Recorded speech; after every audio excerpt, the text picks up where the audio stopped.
नमस्कार मेरे प्यारे भाइयों, मैं हूं अभी और आप सुन रहे हैं हॉरर कहानी, वो भी मेरी जुबानी।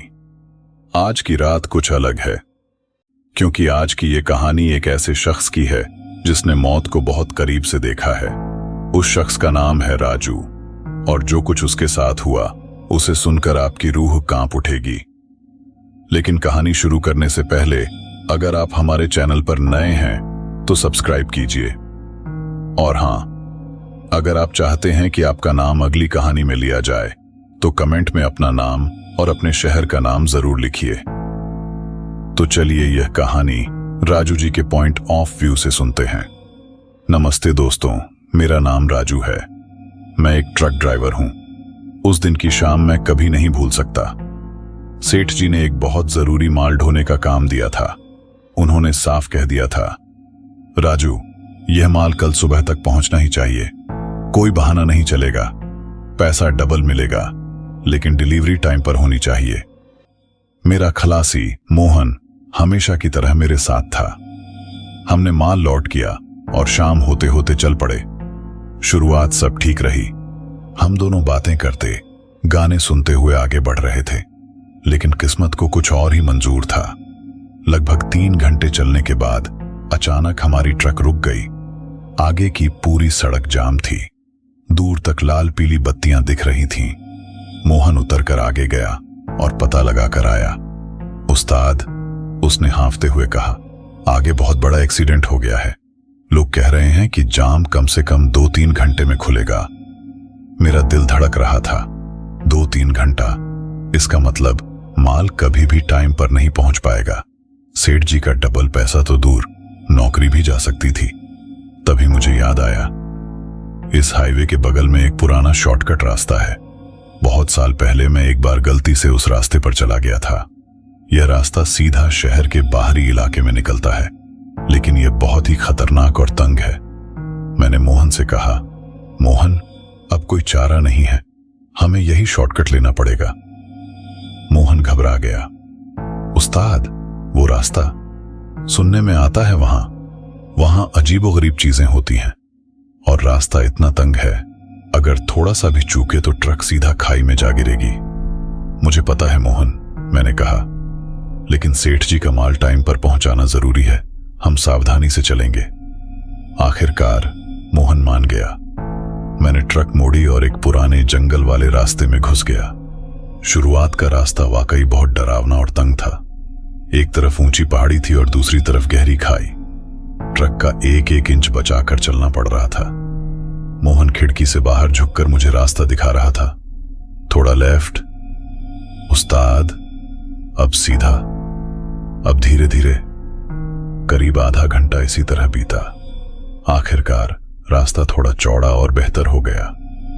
अब हम एक सुनसान जंगल के बीच से गुजर रहे थे। चारों तरफ सन्नाटा और घना अंधेरा था। ट्रक की हेडलाइट के अलावा कुछ नहीं दिख रहा था। तभी मोहन का पेट बोला, उस्ताद, भूख से बुरा हाल है, कुछ खा लें। मुझे भी भूख लगी थी। मैंने ट्रक रोकी और हम दोनों ने अपना डिब्बा निकाला, बैठकर खाना शुरू किया। खाते खाते ही अचानक हम दोनों ने एक अजीब सी गंध महसूस की। ऐसी गंध जैसे कुछ सड़ रहा हो, बहुत तेज और बदबूदार। मोहन ने नाक सिकोड़ी।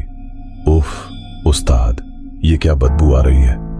शायद जंगल में कोई जानवर मर गया है, मैंने कहा, लेकिन मेरा दिल एक अजीब सी घबराहट से धड़क रहा था। ये गंध बहुत भयानक थी। और फिर अचानक एक और आवाज आई। यह आवाज थी किसी के रोने की, धीमी, सिसकियों भरी आवाज। ऐसा लग रहा था जैसे कोई औरत बहुत दुखी होकर रो रही हो। आवाज ट्रक के बिल्कुल पास एक बड़े से पेड़ के नीचे से आ रही थी। मोहन का चेहरा सफेद पड़ गया। उस्ताद, सुन रहे हो? कोई रो रहा है। हम दोनों ने अपना खाना रोक दिया और कान लगाकर सुनने लगे। हां, साफ सुनाई दे रहा था। एक औरत रो रही थी। उसके रोने में एक अथाह पीड़ा और मदद की गुहार थी।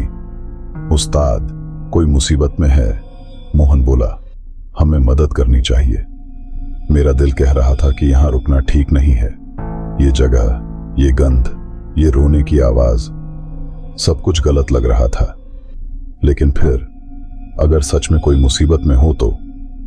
मैंने टॉर्च उठाई और मोहन से कहा, चलो देखते हैं क्या हुआ है, लेकिन सावधान रहना। हम दोनों ट्रक से उतरे और धीरे धीरे उस पेड़ की ओर बढ़े। रोने की आवाज और जोरदार होती जा रही थी। टॉर्च की रोशनी में हमने देखा एक औरत पेड़ के नीचे जमीन पर बैठी रो रही थी।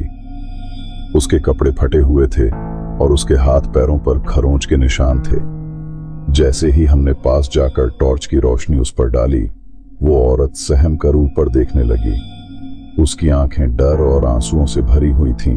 मदद, कृपया मेरी मदद करो, वो फुसफुसाई। क्या हुआ, तुम ठीक हो? मैंने पूछा। वो रोते हुए बोली, मैं और मेरे पति हाईवे पर जा रहे थे। अचानक एक ट्रक आई और सीधी हमारी गाड़ी से टकरा गई। मैं यहां गिर गई। मेरे पति वहीं रह गए। कुछ लोग आए, उन्हें उठाकर ले गए। शायद अस्पताल, मुझे पता नहीं। प्लीज आप मुझे भी अस्पताल छोड़ दो, मैं अपने पति से मिलना चाहती हूं। उसकी बात सुनकर मेरा दिल पसीज गया। यह तो एक्सीडेंट की ही शिकार लग रही थी। मैंने मोहन की तरफ देखा, वो भी दुखी हो रहा था। ठीक है, चलो हम तुम्हें अस्पताल छोड़ देते हैं, मैंने कहा। हमने उसे उठाया। वो लड़खड़ा रही थी। जैसे ही हमने उसे छुआ, फिर से वही सड़न की भयानक गंध हवा में घुल गई। मोहन ने मेरी तरफ देखा, लेकिन कुछ नहीं बोला। शायद उसे भी लगा कि यह गंध चोट लगने की वजह से होगी। हम उसे ट्रक के केबिन में बैठाकर आगे चल पड़े। रास्ते में वो औरत चुपचाप बैठी रही, कभी कभी सिसकती रही। मैं और मोहन भी चुप थे। एक अजीब सा तनाव हवा में था। थोड़ी दूर चलने के बाद अचानक वो औरत हंसने लगी। ये कोई साधारण हंसी नहीं थी। ये एक ठंडी, बेमतलब की डरावनी हंसी थी। ऐसी हंसी जो रोंगटे खड़े कर दे। हम दोनों ने एक दूसरे की तरफ देखा। मेरी सांसें रुक सी गईं और फिर वो बोली। उसकी आवाज अब पहले जैसी दुख भरी नहीं, बल्कि तीखी और खुरदुरी हो गई थी। क्या तुम्हें अब भी समझ में नहीं आया? हम दोनों इतना डर गए कि कुछ बोल भी नहीं पा रहे थे, सिर्फ उसकी तरफ देखते रह गए। वो औरत धीरे धीरे हमारी तरफ मुड़ी। ट्रक के डैशबोर्ड की हल्की रोशनी में अब हम उसका चेहरा साफ साफ देख सकते थे। और जो कुछ हमने देखा, उसे देखकर मोहन की एक चीख निकल गई और मेरे हाथों से स्टीयरिंग छूट गया। ट्रक तेजी से सड़क के किनारे भागने लगी। उस्ताद, स्टीयरिंग संभालो! मोहन की चीख ने मुझे सदमे से बाहर निकाला। ट्रक तेजी से सड़क के किनारे की ओर भाग रही थी। मैंने झटके से स्टीयरिंग व्हील को मजबूती से पकड़ा और ब्रेक लगाया। ट्रक एक जोरदार झटके के साथ रुकी। दिल जोर जोर से धड़क रहा था, जैसे छाती से बाहर आ जाएगा। हम दोनों की नजरें उस औरत पर टिकी थीं। डैशबोर्ड की हल्की लाल बत्ती की रोशनी में उसका चेहरा अब साफ दिख रहा था। उसकी आंखें पूरी तरह से काली थीं। कोई पुतली नहीं, कोई सफेदी नहीं, बस एक गहरा स्याह अंधकार। उसके चेहरे की त्वचा पर बारीक दरारें थीं, जैसे पुरानी सूखी मिट्टी फट गई हो। और उन दरारों से वही सड़न की बदबू आ रही थी, और भी तेज। तुम हो कौन? मैं दबी आवाज में बोला। वो औरत उस डरावनी हंसी को रोककर एक अजीब सी मुस्कुराहट ले आई। मैं वो हूं जिसे तुमने रास्ते में उठाया। तुमने वादा किया था ना कि मुझे मेरे पति के पास पहुंचाओगे? मोहन कांपता हुआ बोला। लेकिन तुम्हारा चेहरा, ये चेहरा। उसने अपना हाथ उठाया और अपने गाल पर हल्के से ठपठपाया। उसके छूते ही चेहरे की त्वचा का एक छोटा सा टुकड़ा झड़कर उसकी गोद में गिर गया, मानो कोई सूखा पत्ता हो। उसके नीचे कुछ काला और चमकदार दिखा। दुर्घटना में बहुत चोट आई है, लेकिन कोई बात नहीं, मेरे पति का इलाज हो जाएगा। चलो उनके पास चलते हैं। उसने आगे का रास्ता दिखाया। इसी रास्ते पर चलते रहो, ज्यादा दूर नहीं है। मेरी समझ में नहीं आ रहा था कि क्या करूं। उतार दें इसे, लेकिन अगर ये कोई जिंदा इंसान है जिसकी हालत बहुत खराब है, और अगर नहीं है तो इसे नाराज करना कितना खतरनाक हो सकता है। डर के मारे मैंने ट्रक को दोबारा स्टार्ट किया और आगे बढ़ने लगा। केबिन में सन्नाटा छा गया। बस ट्रक के इंजन की आवाज और बाहर के जंगल का सन्नाटा था। वो औरत अब चुपचाप बैठी थी, लेकिन उसकी मौजूदगी से हवा भारी हो रही थी। करीब 10 मिनट चलने के बाद वो बोली, रुको। मैंने झट से ब्रेक लगा दी। हम एक बिल्कुल सुनसान इलाके में थे। एक तरफ घना जंगल था और दूसरी तरफ एक पुराना टूटा फूटा कब्रिस्तान दिख रहा था। उसके गेट की चेन टूटी हुई थी और अंदर उगी झाड़ियां देखी जा सकती थीं। यही है, औरत ने कहा। उसकी आवाज में एक अजीब सी खुशी झलक रही थी। यहां, मोहन की आवाज लड़खड़ा रही थी। यहां तो कोई अस्पताल नहीं दिख रहा। मेरे पति यही हैं, उसने कहा और दरवाजा खोलकर बाहर निकल गई। वो कब्रिस्तान के गेट की ओर चल पड़ी और बिना रुके अंदर घुस गई। उस्ताद, क्या करें? मोहन ने घबराकर पूछा। पीछे जाने के अलावा कोई चारा नहीं है, मैंने कहा। हमें पता लगाना होगा कि यह सब क्या है। शायद वो सच में बीमार है। हम दोनों भी ट्रक से उतरे, टॉर्च लेकर उस कब्रिस्तान के अंदर घुसे। हवा और भी ठंडी हो गई थी। टॉर्च की रोशनी में पुरानी और टूटी हुई कब्रें दिख रही थीं। कुछ पर लिखावट मिट चुकी थी। वो औरत एक अपेक्षाकृत नई दिखने वाली कब्र के सामने खड़ी थी। कब्र का पत्थर टूटा हुआ था, जैसे कोई अंदर से बाहर आना चाहता हो। मेरे पति, उसने कहा और मुड़कर हमारी तरफ देखा। उसकी काली आंखों में एक अजीब सी चमक थी। आखिरकार हम मिल ही गए, लेकिन वो अकेले हैं। उन्हें यहां कोई कंपनी चाहिए। उसने अपना हाथ हमारी तरफ बढ़ाया। उसकी उंगलियां लंबी और पतली होती जा रही थीं, नाखून काले और नुकीले। तुम दोनों यहीं रुक जाओ ना हमारे साथ, मोहन चीखा। नहीं, लेकिन तब तक बहुत देर हो चुकी थी। हमारे पीछे कब्रिस्तान का जंगली लोहे का गेट अपने आप जोर से बंद हो गया और उसमें एक ताला लगने की आवाज आई, जैसे कोई अदृश्य हाथ उसे बंद कर रहा हो। हम फंस गए थे। सामने थी वो डरावनी औरत और पीछे बंद गेट। अब हमें उसके साथ अकेले इस कब्रिस्तान में रहना था। हम फंस गए। मोहन ने गेट की जाली पकड़कर हिलाया, लेकिन वह टस से मस नहीं हुआ, जैसे कोई अदृश्य ताकत उसे बंद किए हुए थी। मैंने टॉर्च की रोशनी वापस उस औरत पर डाली। वह अब भी उस टूटी हुई कब्र के सामने खड़ी थी, लेकिन उसका रूप और भी भयानक होता जा रहा था। उसकी आंखों की कालिख जैसे उसके पूरे चेहरे पर फैल रही थी और उन दरारों से एक काले चिपचिपे पदार्थ की बूंदें टपक रही थीं। डरो मत। उसकी आवाज अब एक साथ कई आवाजों का मिश्रण लग रही थी, जैसे कोई भीड़ एक साथ बोल रही हो। यहां रहना उतना बुरा नहीं है। हम सब एक परिवार की तरह हैं। हम नहीं रहना चाहते, मैं चिल्लाया। हमें जाने दो। उसने सिर टेढ़ा किया। जाना? लेकिन तुमने तो वादा किया था ना कि मुझे मेरे पति के पास छोड़ोगे। देखो, वो तुम्हें बुला रहे हैं। उसने टूटी कब्र की तरफ इशारा किया। तभी मैंने एक आवाज सुनी, एक हल्की खरोंचने जैसी आवाज। ये आवाज जमीन के अंदर से आ रही थी, वहीं से जहां वह कब्र थी। Sir sir. मोहन ने भी सुन लिया। उसकी सांसें तेज हो गईं। उस्ताद, अंदर अंदर से कोई आवाज आ रही है। खरोंचने की आवाज तेज और ज्यादा जरूरी होती जा रही थी। फिर कब्र के टूटे हुए पत्थर हिले, मानो कोई उन्हें अंदर से धकेल रहा हो। वो आ रहे हैं, औरत ने खुश होते हुए कहा। मेरे प्यारे पति, वो तुम दोनों से मिलकर बहुत खुश होंगे। उन्हें यहां नए दोस्तों की तलाश थी। एकाएक कब्र के पत्थर का एक बड़ा टुकड़ा अंदर की ओर गिर गया, जैसे कोई उसे खींच ले गया हो। अब वहां एक अंधेरा संकरा छेद दिख रहा था और उस छेद से बाहर एक हाथ निकला, एक सूखा कीचड़ से सना हुआ हाथ, जिसकी उंगलियों के बजाय लंबे लंबे नाखून थे। मोहन की एक लंबी दम घोंटू चीख केबिन में गूंज गई। मैं पीछे हट गया, लेकिन मेरी नजरें उस छेद से निकल रहे हाथ से हट नहीं रही थीं। वह हाथ हवा में टटोल रहा था, जमीन को पकड़ रहा था और खुद को बाहर खींचने की कोशिश कर रहा था। नहीं, यह नहीं हो सकता, मैं फुसफुसाया। हो रहा है। औरत ने कहा। उसके चेहरे पर एक विक्षिप्त आनंद था। अब तुम समझ गए ना, हम दुर्घटना में मर गए थे, लेकिन यहां इस जगह की ताकत ने हमें वापस ला दिया।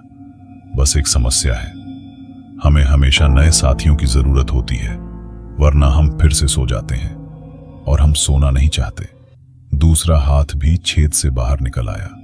अब दोनों हाथों ने जमीन पर जोर लगाया और एक सिर बाहर आना शुरू हुआ, गंजा, कीचड़ और कीड़ों से लथपथ। मैंने महसूस किया कि अगर वह चीज पूरी तरह बाहर आ गई तो फिर हमारा बचना नामुमकिन होगा। मोहन, मैं चिल्लाया, गेट, हमें गेट तोड़ना होगा। हम दोनों ने मुड़कर जंगले वाले गेट की तरफ देखा। तभी मेरी नजर कब्रिस्तान के एक कोने में पड़ी एक चीज पर गई।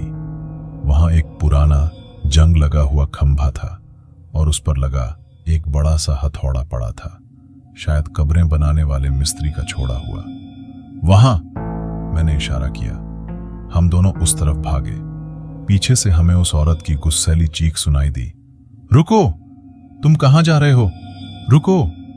हमने उसकी परवाह नहीं की। मैंने हथौड़ा उठाया। यह बहुत भारी था, लेकिन इसने एक उम्मीद जगाई। गेट पर जोर से मारो उस्ताद, मोहन चिल्लाया। मैंने हथौड़ा घुमाया और गेट की ताले वाली जगह पर जोर से मारा। एक तेज धात्विक आवाज हुई। ताला हिला, लेकिन टूटा नहीं। पीछे से खरोंचने और रेंगने की आवाज तेज हो गई। मैंने पलट कर देखा। वह पति अब कब्र से आधा बाहर आ चुका था। उसका मुंह खुला हुआ था और वह एक भयानक बेसुरी आवाज निकाल रहा था, और वो औरत उसके पास खड़ी थी, और अब उसका चेहरा पूरी तरह से एक डरावनी, बिना आंखों वाली काले छिद्र में बदल चुका था। जल्दी करो उस्ताद, मोहन की आवाज में रोने जैसा स्वर था। मैंने सारी ताकत एक और वार में लगा दी। कड़ा आच। ताले का एक हिस्सा टूटकर जमीन पर गिरा। गेट अब भी बंद था, लेकिन कमजोर जरूर हो गया था। एक बार और, मोहन चिल्लाया।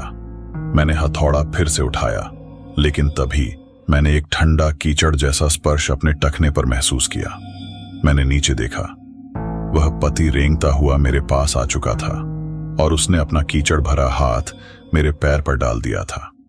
उसकी खाली आंखों की जगहें सीधे मेरी तरफ टिकी हुई थीं और उसके गले से एकदम घोंटू आवाज निकल रही थी, रुक जाओ।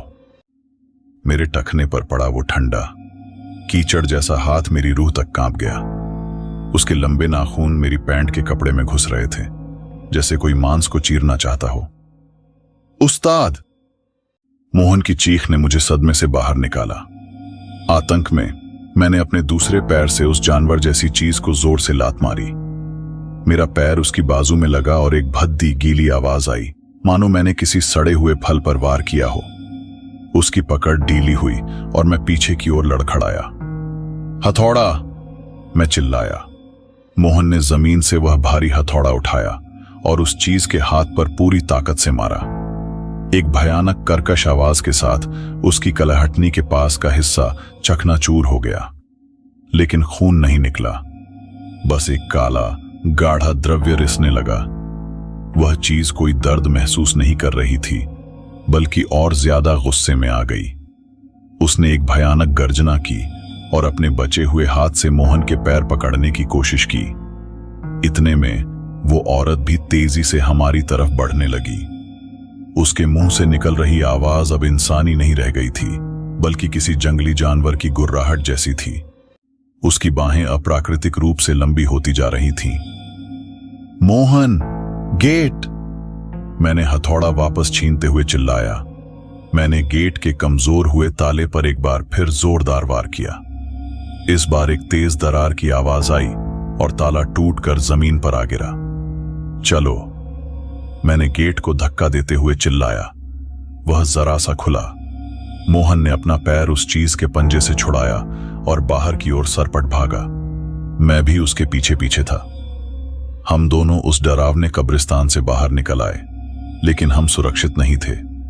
पीछे मुड़कर देखते ही मेरा खून सूख गया। वो दोनों राक्षसी आत्माएं गेट से बाहर आ चुकी थीं। वो औरत अब जमीन पर रेंग रही थी। उसका शरीर एक विचित्र मकड़ी जैसा आकार ले चुका था और उसका पति अपनी टूटी बाजू को घसीटता हुआ, लेकिन तेजी से हमारी ओर बढ़ रहा था। उनकी आंखों की जगह वाले काले छिद्रों से एक नर की चमक निकल रही थी। ट्रक की तरफ, मैं चीखा। हम दोनों अपनी जान बचाकर ट्रक की ओर भागे। मेरे हाथ कांप रहे थे जब मैंने चाबी निकाली। मैंने दरवाजा खोला और अंदर कूदा। मोहन भी सीट पर आ गिरा। जल्दी करो, स्टार्ट करो। मोहन हाँफ रहा था, उसकी नजरें पीछे की ओर जमी हुई थीं। मैंने चाबी घुमाई। घर। ट्रक ने करवट ली, लेकिन स्टार्ट नहीं हुई। इंजन में कोई जान नहीं थी। नहीं, ऐसा नहीं, मैं बुदबुदाया। बिल्कुल नहीं। मैंने दोबारा कोशिश की। घर। फिर वही मृत आवाज। बैटरी पूरी तरह डेड थी, जैसे किसी ने उसकी सारी ऊर्जा चूस ली हो। मैंने सिर घुमाकर पीछे देखा। वो दोनों आत्माएं अब हमारी ट्रक के कुछ ही गज दूर थीं। वो औरत अपने लंबे टेढ़े मेढ़े हाथों से ट्रक के बोनट पर चढ़ गई। थक उसके नाखूनों के धातु से टकराने की आवाज आ रही थी। वह धीरे धीरे विंड स्क्रीन की तरफ रेंगी। उसका विकृत काला चेहरा शीशे के पार हमें घूर रहा था। फिर उसने अपना सिर आगे की ओर झटका दिया। विंड स्क्रीन पर एक दरार आ गई। वह मजबूत ग्लास टूटने वाला था। उस्ताद, कुछ करो। मोहन रोने लगा था। मैंने बेताब होकर डैशबोर्ड पर मुक्का मारा। तभी मेरी नजर ग्लो बॉक्स पर पड़ी, जहां मैंने एक पुराना लाल कपड़ा रखा हुआ था। उसमें एक सद्गुरु का आशीर्वाद लिपटा हुआ था, जो मेरी मां ने हमेशा साथ रखने को कहा था। एक आखिरी उम्मीद जगी। मैंने ग्लो बॉक्स खोला और वो लाल कपड़ा निकाला। मैंने उसे हाथों में लिया और भगवान का नाम लेते हुए उसे विंडो स्क्रीन के सामने लहराया। कुछ हुआ। वो औरत, जो अगले ही पल शीशा तोड़ने वाली थी, एक तीखी चीख मारकर पीछे हट गई, जैसे उस लाल कपड़े की मौजूदगी ने उसे जला दिया हो। उसके चेहरे से धुआं उठने लगा, लेकिन आशीर्वाद का प्रभाव क्षणिक था। वह दूर खड़ी होकर गुर्राने लगी, अपने जले हुए चेहरे को खुजलाते हुए। उसका साथी भी पीछे रुक गया था, लेकिन वो हार मानने वाला नहीं था। वो दोनों हमारे चारों ओर घूमने लगे, जैसे कोई भूखा शिकारी अपने शिकार को घेर रहा हो। वो ट्रक को घेर रहे थे, हमें अंदर ही फंसाए हुए। हम बच तो गए थे, लेकिन अब हम एक धातु के पिंजरे में कैद थे, जिसके चारों ओर दो राक्षस मंडरा रहे थे, और हमारी ट्रक बेजान पड़ी थी। रात अभी बहुत लंबी थी और हमारे पास अब कोई रास्ता नजर नहीं आ रहा था। वो दोनों आत्माएं हमारी ट्रक के चारों ओर चक्कर लगा रही थीं, जैसे कोई भूखी बाघिन अपने शिकार को घेर रही हो। उनकी काले छिद्र वाली आंखों से निकलने वाली नर की चमक हमें बेचैन कर रही थी। ट्रक का इंजन बिल्कुल मर चुका था और हम एक धातु के पिंजरे में कैद थे। उस्ताद, अब क्या होगा? मोहन की आवाज रोने जैसी थी। क्या हम यहीं मर जाएंगे? नहीं, मैंने दृढ़ता से कहा, हालांकि मेरा दिल धड़क रहा था। हमें कोई रास्ता निकालना होगा। मैंने अपना फोन निकाला। No signal. यहां का कोई नेटवर्क नहीं पहुंचता था। हम पूरी तरह दुनिया से कट चुके थे। तभी मेरी नजर ट्रक के डैशबोर्ड पर रखे एक पुराने हैंड क्रैंक वाले इमरजेंसी रेडियो पर पड़ी। यह बहुत पुराना मॉडल था, जो बैटरी के बिना भी चल सकता था। शायद, बस शायद इससे कोई सिग्नल मिल जाए। मैंने रेडियो उठाया और उसकी क्रैंक घुमानी शुरू की। कुछ सेकंड के बाद रेडियो में स्टैटिक की आवाज आई। क्या कर रहे हो उस्ताद? मोहन ने पूछा। मदद मांग रहा हूं, मैंने कहा और रेडियो का बटन दबाया। हेलो, कोई सुन रहा है? हम मुसीबत में हैं, यहां आओ, हमें बचाओ। सिर्फ स्टैटिक की आवाज आई। मैंने फिर कोशिश की। कोई है? हम नीमगढ़ रोड के पास एक कब्रिस्तान के सामने फंसे हुए हैं, हमें बचाओ।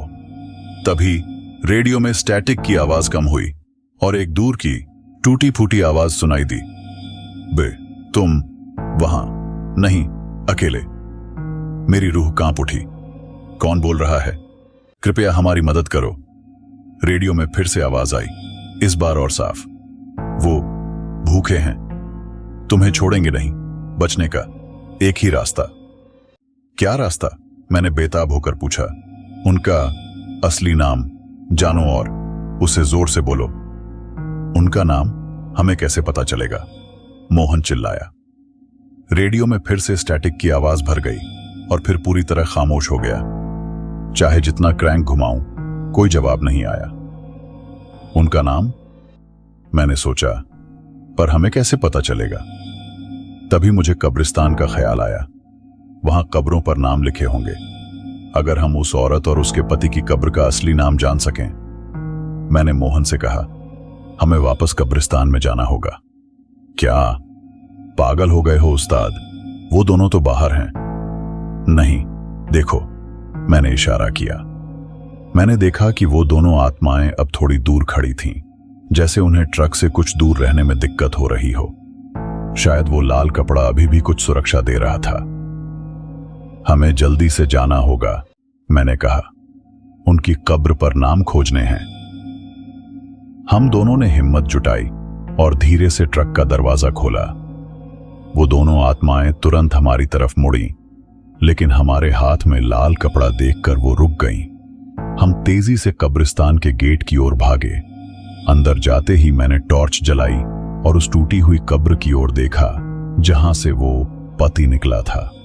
कब्र का पत्थर टूटा हुआ था, लेकिन उस पर कुछ अक्षर अभी भी पढ़े जा सकते थे।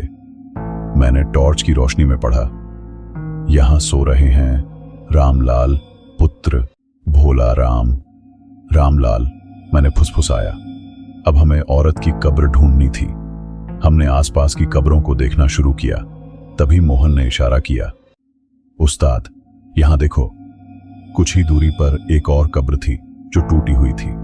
उस पर लिखा था, यहां सो रही है सुशीला, पत्नी रामलाल।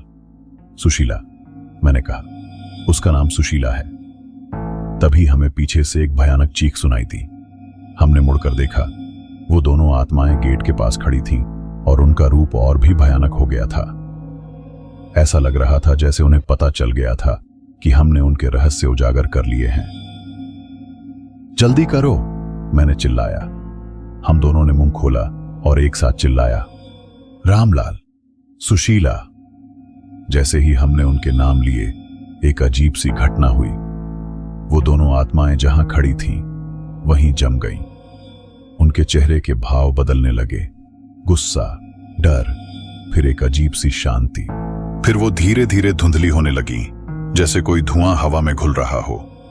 कुछ ही सेकंड में वो पूरी तरह गायब हो गईं। हम कुछ पल तक वहीं खड़े रहे, सांस रोके हुए। कब्रिस्तान में फिर से सन्नाटा छा गया था। चले गए? मोहन ने डरी हुई आवाज में पूछा। शायद, मैंने कहा। चलो यहां से निकलते हैं। हम तेजी से ट्रक की ओर भागे। मैंने चाबी घुमाई और इस बार ट्रक ने एक स्वस्थ घरघराहट के साथ जवाब दिया। इंजन चालू हो गया था। चलो जल्दी करो, मैंने मोहन से कहा। हमने ट्रक मोड़ी और उस डरावनी जगह से दूर भागने लगे। रास्ते में मोहन ने पूछा, उस्ताद, क्या सच में वो चले गए? क्या वो वापस नहीं आएंगे? मैंने जवाब नहीं दिया, क्योंकि ट्रक चलाते चलाते मैंने रियर व्यू मिरर में देखा, दूर कब्रिस्तान के गेट के पास दो धुंधली सी आकृतियां खड़ी थीं और उनकी काले छिद्र वाली आंखें अभी भी हमें देख रही थीं। मैंने रियर व्यू मिरर से आंखें हटा लीं और सड़क पर ध्यान केंद्रित किया। दिल अब भी जोरों से धड़क रहा था। मोहन चुपचाप बैठा था, लेकिन उसकी मुट्ठियां बंधी हुई थीं और कंधे तन गए थे। उस्ताद, क्या वो सच में चले गए? मोहन ने फिर पूछा। उसकी आवाज कांप रही थी। हाँ, शायद, मैंने झूठ बोला। मैं नहीं चाहता था कि वो और डरे। हम लगभग आधा घंटा तेज गति से चलते रहे। जंगल कम होने लगा था और आसपास खेत दिखाई देने लगे थे। एक सामान्य सी दुनिया लौट आई थी, लेकिन हमारे अंदर का डर अब भी वैसा ही था। तभी मोहन बोला, उस्ताद, रुको। क्या हुआ? मैंने ब्रेक लगाते हुए पूछा। वो लाल कपड़ा कहां है? मैंने डैशबोर्ड पर नजर दौड़ाई। वो लाल कपड़ा गायब था। शायद कब्रिस्तान में ही गिर गया था। कोई बात नहीं, मैंने कहा, हम तो बच गए। पर उस्ताद, मोहन की आवाज में एक नया डर था। मुझे लग रहा है जैसे कोई हमें देख रहा है, मैंने चारों ओर देखा, खाली सड़क, खेत, दूर कुछ घर, कोई नहीं दिख रहा था। तू बस डर के मारे परेशान है, मैंने कहा। चल आगे चलते हैं। मैंने ट्रक फिर से चलाई, लेकिन अब मुझे भी एक अजीब सी अनुभूति होने लगी, जैसे कोई हमारे पीछे है। मैंने रियर व्यू मिरर में देखा, सड़क खाली थी। थोड़ी देर बाद हम एक छोटे से कस्बे में पहुंचे। यहां कुछ दुकानें खुली हुई थीं और लोग सड़कों पर घूम रहे थे। सामान्य जीवन दिख रहा था। मैंने एक ढाबे के बाहर ट्रक रोकी। चल कुछ खा लेते हैं, मैंने मोहन से कहा। हम दोनों ढाबे में गए और चाय समोसे ऑर्डर किए। गर्म चाय पीते ही शरीर में जान आई, लेकिन वो अजीब एहसास अब भी बना हुआ था, जैसे कोई हमें घूर रहा हो। मैंने ढाबे के बाहर देखा, सामने की सड़क पर लोग आ जा रहे थे। तभी मेरी नजर सड़क के उस पार खड़ी एक औरत पर पड़ी। वो औरत एक पेड़ के नीचे खड़ी थी और सीधे हमारी तरफ देख रही थी। उसने एक साड़ी पहन रखी थी, वही साड़ी जो सुशीला ने पहनी थी। मेरी सांस रुक गई। मैंने मोहन को इशारा किया, वो भी देखकर सहम गया। उस्ताद, वो तो। चुप, मैंने फुसफुसाकर कहा, शायद कोई और है। लेकिन तभी वो औरत मुस्कुराई। वो मुस्कुराहट, वही डरावनी बेमतलब की मुस्कुराहट जो सुशीला के चेहरे पर थी। हमने चाय का पैसा दिया और तेजी से ढाबे से बाहर आए।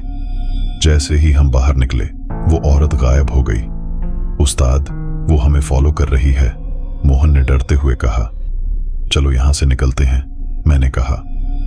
हम ट्रक में बैठे और तेजी से कस्बे से निकल गए। अब हम मुख्य हाईवे पर थे। शाम हो रही थी और सूरज ढलने वाला था। उस्ताद, क्या वो हमारा पीछा करेंगी? मोहन ने पूछा।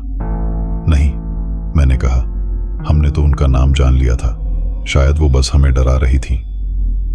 लेकिन मैं खुद अपनी बात पर यकीन नहीं कर पा रहा था। कुछ गलत था, बहुत गलत। रात होते ही हमने एक ट्रक स्टॉप पर रुकने का फैसला किया। यहां कई और ट्रक खड़ी थीं और कुछ ड्राइवर बातें कर रहे थे। भीड़ में हमें सुरक्षा का एहसास हुआ।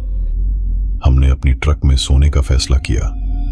मोहन पीछे की सीट पर सो गया और मैं आगे की सीट पर। थकान के मारे हमें जल्दी ही नींद आ गई। आधी रात को मैं एक अजीब आवाज से जाग गया। थक थक ये आवाज ट्रक के बाहर से आ रही थी, जैसे कोई नाखूनों से धातु को खरोंच रहा हो। मैंने धीरे से उठकर खिड़की से बाहर देखा। चारों ओर अंधेरा था, दूर दूर तक कोई नहीं दिख रहा था। फिर वो आवाज फिर सुनाई दी, लेकिन इस बार ट्रक की छत से। थक थक कोई या कुछ हमारी ट्रक की छत पर चल रहा था। मैंने मोहन को जगाया, वो भी आवाज सुनकर डर गया। उस्ताद, क्या है वो? उसने फुसफुसाकर पूछा। शायद कोई जानवर है, मैंने कहा, लेकिन मेरा दिल जानता था कि यह कोई जानवर नहीं था। तभी ट्रक की छत से एक और आवाज आई, एक हल्की सी डरावनी हंसी।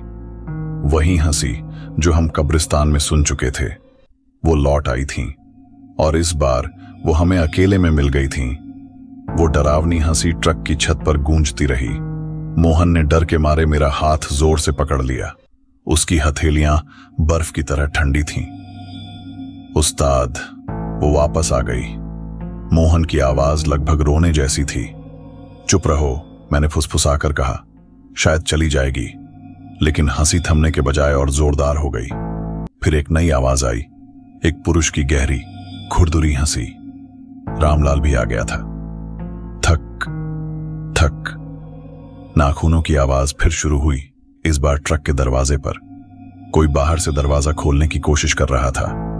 सौभाग्य से मैंने दरवाजा अंदर से बंद कर रखा था। मैंने खिड़की से झांक कर देखने की कोशिश की, लेकिन बाहर सिर्फ गहरा अंधेरा था। तभी अचानक एक चेहरा खिड़की से सट गया। सुशीला का विकृत काला चेहरा। उसकी आंखों के छिद्र सीधे मुझे घूर रहे थे। मैं चीखता हुआ पीछे हट गया। मोहन भी डर से सिकुड़ गया। हमें बचाना है, मैंने अपने आप से कहा। मैंने ट्रक स्टार्ट करने की कोशिश की। इंजन ने घरघराहट की, लेकिन स्टार्ट नहीं हुआ। बैटरी फिर से डेड थी। नहीं, मैं चिल्लाया, ऐसा नहीं हो सकता। तभी ट्रक का एक्सीलरेटर खुद ब खुद दब गया। इंजन की घरघराहट तेज हो गई, मानो कोई अदृश्य शक्ति उसे चला रही हो। फिर एक के बाद एक ट्रक की सारी लाइटें जलने बुझने लगी। हेडलाइट्स, इंडिकेटर्स, डैशबोर्ड की लाइटें, सब कुछ एक अजीब तरह से फ्लैश होने लगा। उस्ताद, क्या हो रहा है? मोहन रोने लगा। मैं समझ नहीं पा रहा था, ये सब क्या था? क्या वो आत्माएं हमारी ट्रक को कंट्रोल कर रही थीं? अचानक सब कुछ शांत हो गया। लाइटें बंद हो गईं, इंजन की आवाज बंद हो गई, सन्नाटा छा गया। फिर एक नई आवाज आई। रेडियो अपने आप चल पड़ा। सिर्फ स्टैटिक की आवाज थी। मैंने उसे बंद करने की कोशिश की, लेकिन वो बंद नहीं हुआ। तभी स्टैटिक के बीच एक परिचित आवाज सुनाई दी, वही आवाज जो हमें पहले रेडियो पर सुनाई दी थी। वो तुम्हारे साथ हैं कौन? मैंने चिल्लाकर पूछा। कौन हमारे साथ है? तुमने सोचा तुम जीत गए। रेडियो की आवाज टूट टूट कर आ रही थी।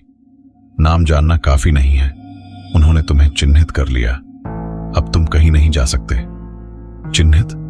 क्या मतलब? मोहन ने पूछा। देखो अपने हाथ। मैंने तुरंत टॉर्च जलाई और अपना हाथ देखा। मेरी कलाई पर एक काला निशान था, जैसे कोई जलने का निशान, लेकिन बिना दर्द के। यह एक अजीब सी आकृति थी, जैसे कोई प्राचीन चिन्ह। मोहन ने भी अपना हाथ देखा, उसकी कलाई पर भी वही निशान था। ये क्या है? मोहन ने डरते हुए पूछा। ये उनकी निशानी है। जहां भी जाओगे वो तुम्हें ढूंढ लेंगे। रेडियो में फिर सिर्फ स्टैटिक की आवाज भर गई। हम दोनों चुपचाप बैठे रहे।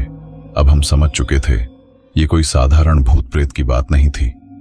कुछ बहुत गहरा, बहुत पुराना रहस्य था, जिसमें हम फंस चुके थे। तभी ट्रक का दरवाजा अपने आप खुल गया। बाहर कोई नहीं था, सिर्फ अंधेरा था, लेकिन हम जानते थे वो हमें बुला रहे थे, और अब हमारे पास जाने के अलावा कोई चारा नहीं था। ट्रक का दरवाजा खुला हुआ था, जैसे कोई अदृश्य शक्ति हमें बाहर बुला रही हो। बाहर का अंधेरा सघन और भयावह लग रहा था। मोहन ने मेरी बांह पकड़ ली। उस्ताद, मत जाओ, वह कांपते हुए बोला। हमारे पास कोई चारा नहीं है मोहन, मैंने कहा। ये निशान, ये रेडियो की आवाज, कुछ तो बहुत गहरा चल रहा है। हमें पता लगाना होगा कि ये सब क्या है। धीरे से हम ट्रक से उतरे। आसपास के अन्य ट्रक ड्राइवर गहरी नींद में सो रहे थे।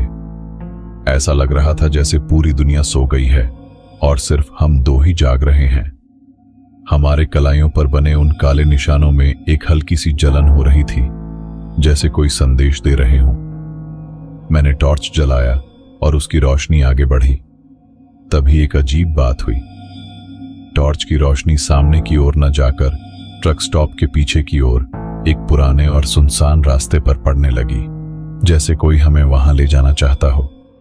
उस्ताद, रोशनी, मोहन ने हैरानी से कहा। हां, देख रहा हूं, मैंने कहा। लगता है हमें इसी रास्ते पर चलना है। हम दोनों उस रास्ते पर चल पड़े। रात का सन्नाटा और डरावना लग रहा था। हवा में एक अजीब सी सरसराहट थी। कुछ दूर चलने के बाद हम एक छोटी सी पहाड़ी के नीचे पहुंचे। वहां एक पुरानी, लगभग ध्वस्त हो चुकी झोपड़ी दिखाई दी। टॉर्च की रोशनी सीधे उसी झोपड़ी के दरवाजे पर जाकर ठहर गई।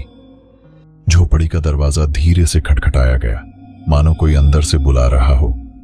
हमारे कलाइयों पर जलन और तेज हो गई। अंदर जाना है क्या? मोहन ने डरते हुए पूछा। मैंने हां में सिर हिलाया। दरवाजा धक्का देते ही वह चरचराता हुआ खुल गया। अंदर बहुत धूल और मकड़ी के जाले थे। बीचों बीच एक बूढ़ी औरत चरखा कात रही थी। उसके चेहरे पर झुर्रियां थीं, लेकिन आंखों में एक अलौकिक चमक थी। आओ बेटे, मैं तुम्हारी प्रतीक्षा कर रही थी, उसने बिना ऊपर देखे कहा। उसकी आवाज में एक गहरा, दर्द भरा इतिहास झलक रहा था। हम हैरान रह गए। आप हमारी प्रतीक्षा कर रही थीं? मैंने पूछा। उसने चरखा रोका और हमारी तरफ देखा। उसकी नजर सीधे हमारे कलाइयों के काले निशान पर पड़ी। हां, ये निशान देखकर मैं समझ गई, तुम भी उस श्राप का हिस्सा बन गए हो। श्राप? क्या श्राप? मोहन ने घबराकर पूछा। बूढ़ी औरत ने एक गहरी सांस ली। बहुत साल पहले की बात है। यहाँ के एक जमींदार ने रामलाल और सुशीला नाम के एक जोड़े को बेइज्जत करके मार डाला था और उनके शव इसी कब्रिस्तान में दफना दिए थे। मरने से पहले सुशीला ने एक श्राप दिया था कि जो भी इस जमीन पर अन्याय करेगा या उनकी आत्माओं का अपमान करेगा वो उसका पीछा करेंगी और उसे अपने साथ लेकर रहेंगी। पर हमने तो कोई अन्याय नहीं किया, मैंने कहा। तुमने उनका नाम जान लिया, बूढ़ी औरत ने कहा, और उनके रहस्य को उजागर कर दिया। तुमने उन्हें वापस उनकी कब्र में भेज दिया जो उन्हें पसंद नहीं आया। अब वो तुम्हें अपने साथ शामिल करना चाहते हैं। ये निशान उसी श्राप का हिस्सा हैं। जब तक ये निशान है वो तुम्हारा पीछा नहीं छोड़ेंगे। क्या कोई उपाय नहीं है? मोहन की आवाज में मायूसी थी। बूढ़ी औरत ने कुछ पल सोचा। एक उपाय है, लेकिन वो बहुत खतरनाक है। तुम्हें उस जमींदार के वंशज को ढूंढना होगा और उनसे रामलाल और सुशीला की आत्माओं से माफी मंगवानी होगी। पर वो वंशज कहां मिलेगा? मैंने पूछा। वो अब इसी शहर में रहता है, उसने कहा। उसका नाम है विक्रम सिंह, लेकिन सावधान रहना, वो बहुत ताकतवर आदमी है और इस कहानी को सुनकर वो तुम्हारा साथ देने से इनकार कर सकता है, उल्टा तुम्हें ही नुकसान पहुंचा सकता है। उसने एक पुराना कागज का टुकड़ा मुझे दिया। उस पर एक पता लिखा था। ये रहा उसका पता। जाओ और भाग्य का सहारा लो, लेकिन याद रखो समय कम है। अगले पूर्णिमा तक अगर तुमने ये काम नहीं किया तो ये निशान तुम्हें पूरी तरह से उनका गुलाम बना देंगे। हम झोपड़ी से बाहर आए। टॉर्च अब सामान्य हो चुकी थी। हमें एक नया मिशन मिल गया था, लेकिन यह मिशन हमें एक नए खतरे की ओर ले जा रहा था। विक्रम सिंह, कौन था ये आदमी? क्या वो सच में हमारी मदद करेगा या फिर हम एक नए संकट में फंसने वाले थे? रास्ते में वापस चलते हुए मैंने महसूस किया कि दूर खड़ी एक आकृति हमें देख रही थी। सुशीला। वो हमें देख रही थी और उसके चेहरे पर एक विजयी मुस्कान थी। बाहर निकलते ही ठंडी हवा का एक झोंका हमारे चेहरे से टकराया, मानो सुशीला की आत्मा हमें चेतावनी दे रही हो। वह दूर खड़ी आकृति धीरे धीरे धुंधली पड़ती गई और अंत में गायब हो गई, लेकिन उसकी मुस्कान का डर हमारे दिलों में बस गया। चलो जल्दी करो, मैंने मोहन से कहा। हमारे पास समय बहुत कम है। अगले दिन सुबह हम उस पते पर पहुंचे जो बूढ़ी औरत ने दिया था। यह एक विशाल हवेली थी जिसके बाहर एक बड़ा सा बोर्ड लगा था, विक्रम सिंह जमींदार। दरबान ने हमें अंदर जाने से रोक दिया। साहब अभी व्यस्त हैं, आप बिना अपॉइंटमेंट के अंदर नहीं जा सकते। ये बहुत जरूरी है, मैंने कहा। हमें उनसे सिर्फ 5 मिनट बात करनी है। दरबान ने सख्ती से इनकार कर दिया। हम निराश होकर लौटने लगे। तभी एक कार हवेली के गेट पर आकर रुकी। उसमें से एक मोटा गंभीर चेहरे वाला आदमी उतरा। वह शायद विक्रम सिंह था। मैंने हिम्मत करके आगे बढ़कर कहा, विक्रम सिंह जी, क्या आपसे एक जरूरी बात कर सकता हूं? उसने हमें घूर कर देखा। तुम कौन हो? मैं तुम्हें नहीं जानता। ये बात उन रामलाल और सुशीला से जुड़ी है, मैंने जल्दी से कहा। नाम सुनते ही उसके चेहरे का रंग उड़ गया। वह एक पल को तो चौंका, फिर गुस्से से भरकर बोला, यह सब क्या बकवास है, चले जाओ यहां से। पर साहब, मोहन ने कहा, हम पर एक श्राप है। अगर आपने माफी नहीं मंगवाई तो हम मर जाएंगे। विक्रम सिंह ने हमें धक्का देकर अंदर जाने की कोशिश की, लेकिन तभी उसकी नजर हमारे हाथों के काले निशान पर पड़ी। वह एकदम स्तब्ध रह गया। ये निशान। उसकी आवाज कांप रही थी। वह आपको पता है इनके बारे में? मैंने पूछा। वह कुछ देर चुप रहा, फिर बोला, अंदर आओ। हम उसके साथ हवेली के अंदर गए। उसने हमें अपने स्टडी रूम में बैठाया और दरवाजा बंद कर दिया। मैं इस श्राप के बारे में जानता हूं, उसने कहा। यह हमारे परिवार को 100 सालों से पीछा कर रहा है। मेरे दादा, पिता, सभी की अजीब मौतें हुई हैं। मैंने कई पुजारियों, तांत्रिकों से मदद मांगी, लेकिन कोई इस श्राप को नहीं तोड़ पाया। तो आप हमारी मदद करेंगे? मोहन ने पूछा। मैं कोशिश करूंगा, वह बोला, लेकिन इसके लिए हमें उसी कब्रिस्तान में जाना होगा जहां रामलाल और सुशीला दफन हैं। आज रात को। रात होते ही हम तीनों कब्रिस्तान पहुंच गए। विक्रम सिंह ने अपने साथ एक पुराना डायरी ले आया था जिसमें उसके परदादा ने पूरी घटना का जिक्र किया था। कब्रिस्तान में वही डरावना सन्नाटा था।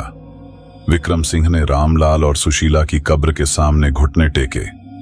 हे रामलाल और सुशीला, उसने कांपती आवाज में कहा, मैं अपने परिवार की तरफ से आपसे माफी मांगता हूं।